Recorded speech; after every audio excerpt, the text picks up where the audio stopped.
The NBA world is still reeling from the trade that shocked literally everybody, where the Mavs traded Luka Doncic to the Los Angeles Lakers. And in today's video, we have a rival GM actually blasting them for doing so. It's kind of crazy. We're going to cover that here today on the Basketball Bulletin. So make sure you guys do subscribe.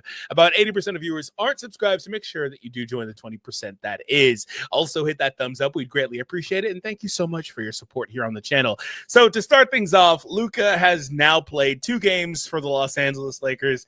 I'm seeing a lot of, did the Mavs actually win this trade things going around? Because, you know, our boy Max Christie, my demon Max Christie, has been really, really good in Dallas. And he was doing some of that for the Los Angeles Lakers before, but undeniably he has more opportunity because the ball is just in his hands more, and that's normal. He was really, really good for LA. Starting was great. I think they went 15-8 with him in starting group, but has been really getting a lot of burn there. But no, obviously Luka's in LA. There's no way. But I do think that the Lakers package has been a little bit undervalued because of the quality of players that they received. We said that a lot on the channel. However, that doesn't change the fact they traded Luka freaking Doncic, right? So I guess we'll have to look back on this a couple years from now, see how things work, and maybe the Mavs win a chip somehow, some way. I don't know, but who knows, right? Crazier things have happened. I mean, Luka's a Laker, right? Who knows? But that being said, he's not been great in the Lakers for the Lakers so far.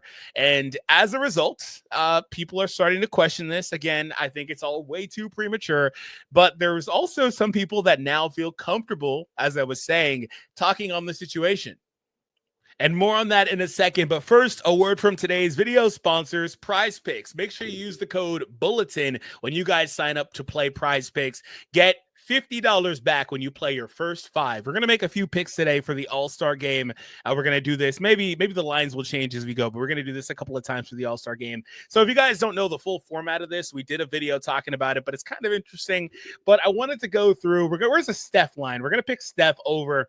That's easy. 7.5 hometown for Steph. I'd expect him to be our MVP.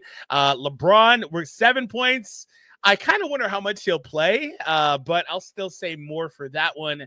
And last but not least, we are going to pick Wemby. I'm going to say more as well because I think he's going to show out. So if you guys did this 3-pick play, you guys would be entering at 20 and winning 45 back. So very straightforward, very easy to do. Again, remember, use the promo code BULLETIN when you guys sign up. And thank you so much for supporting our sponsors linked down below in the description.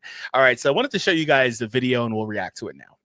Obviously, Rob Pelinka even said it in his press conference introducing Luka that it was a gift. And I think that's how a lot of my colleagues, don't want to speak for them, but how we all kind of felt. But Nico and Dallas, they do a great job.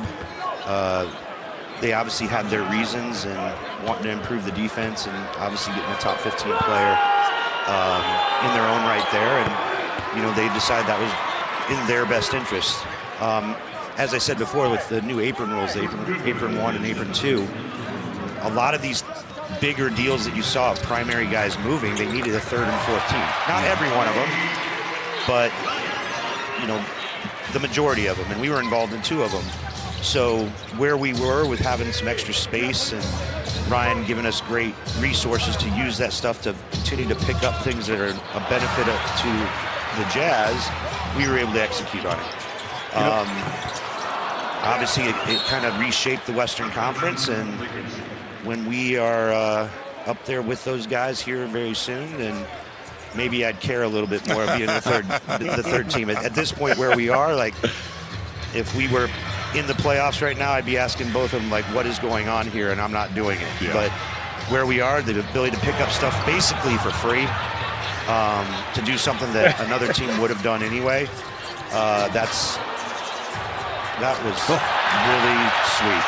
Yes, it was. Nice segue. You took it. Yes, that was really sweet. I'd say Keontae was stood straight up, and the Jazz getting a little tough themselves and out on the defensive and offensive side. Justin, you know, if you like to finish your thought, I mean, it stunned the NBA. It stunned fans. It stunned GMs. That was really a once-in-a-20-year trade, was it not? Yeah, it may have even been more. I've even been racking my brain to figure out the last time somebody this big outside of free agency being traded at that age, at 25 years old. I think that's how a lot and of I my think colleagues. that is the most important piece of this, because again, like I said earlier, the quality of players that the Lakers gave up is pretty massive. Shout out to NBA Fan. I'm using their Twitter for this to recap the post, but it's pretty massive. AD is awesome, right? He himself is worth a handful of picks, right? But you're trading Luka at 25, and I think that's the biggest part about this, the magnitude of trading somebody like that, basically before he even enters his prime or about to enter his prime, whatever. It just doesn't happen. It just doesn't happen. That's the crazy thing about it. It just simply does not happen, regardless of any other qualifiers, right? It just doesn't happen. And so that's why so many people are shocked at this. I think the context for that question was that they asked him how they felt about being the third team in it. Remember, everyone kind of talked about Ainge, who I guess is the president or something like that of basketball ops there, but this is the GM, Justin Zanik.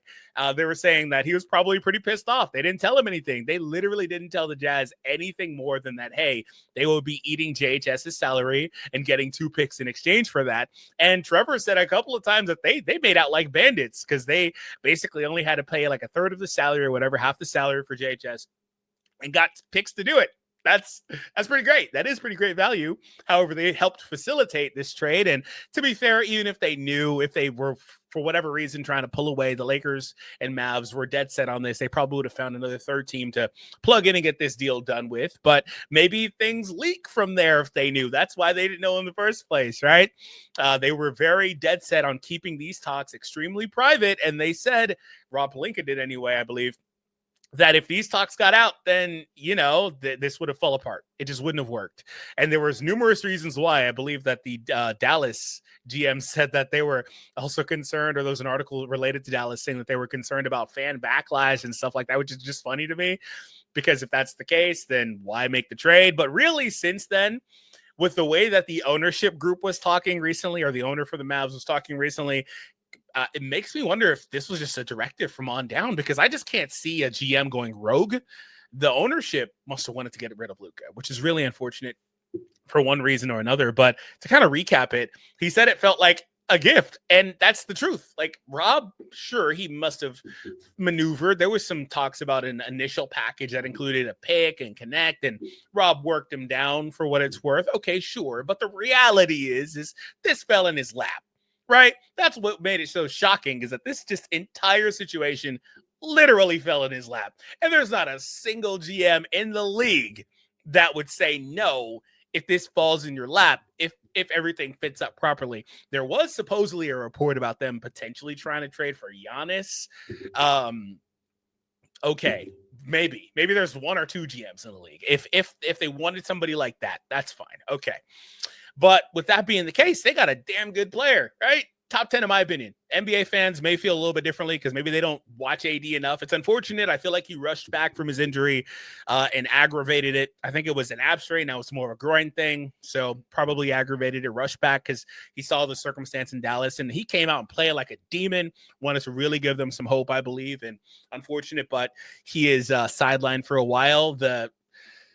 There's actually no timeline on that. Like, there's no actual, they haven't really talked about it. They've given us information on Gafford, but they haven't really went back to the AD thing. All we know is he's not getting surgery, and that typically takes like a month. He could be out for another month or whatever. It could be the end of the season at this point because we're so close, right? But we'll see what happens ultimately. But Rob said it was a gift, and I think that's how a lot of my colleagues felt. I don't want to speak for them, but that's how we all kind of felt. But Nico and Dallas, they did a good job. They obviously have their reasons in wanting to improve the defense and obviously getting a top 15 player in their own right. And they decided that it was the best in their best interest. And yeah, I mean, just to me, like, I understand. I've said this a lot of times on the channel, and I've often also been met with pushback. To me, I don't really care what the circumstance is. If I'm Dallas, I don't trade him. But I've also been met with pushback where people are like, he plays no defense. He's out of shape. He's XYZ. I personally don't think there's any perfect player, but if that's the way you think about it and you more so agree with Nico, then more power to you. But I personally feel like you give him a chance to work through those things and improve if possible. He's only 25. He's 25. It's not like he's 31, 32. Actually, that's about AD's age right now.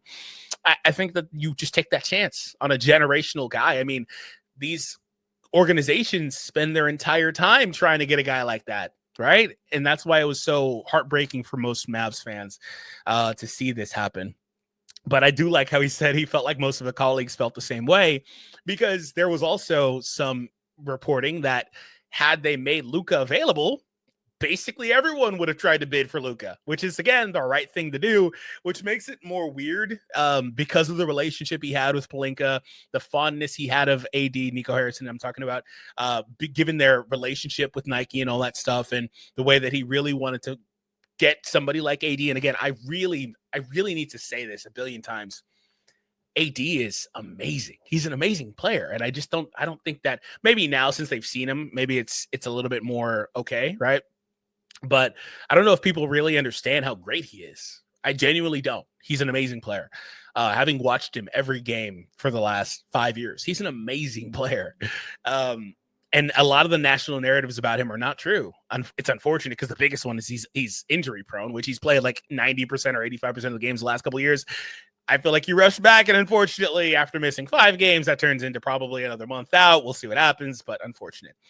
This is the first injury he's had in a couple years. That's legit. But anyway, AD's damn good, right? But it's just a weird situation to be in. But altogether, finally seeing somebody kind of talk about it from a managerial perspective, where he's like, I feel this way, and I feel like a lot of my colleagues feel this way. Like, it's a gift, it's just kind of weird.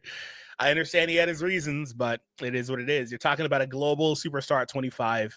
This is just not just one of the best players in the NBA. You're talking about a guy with a global reach. That's another thing too. You're putting a guy like that in one of the biggest markets in the world, in Los Angeles too, which is just where it's kind of interesting when you really sit back and think about all of the implications that also are not directly tied to basketball, right? Maybe that's why there's so many conspiracies and stuff like that. I'm not really sure, but altogether, Luka's a Laker, AD is a Mav, and this trade, it'll never make sense to me, but as a Laker fan, I'm happy about it, I guess. It's bittersweet. It is damn bittersweet, but hopefully things go pretty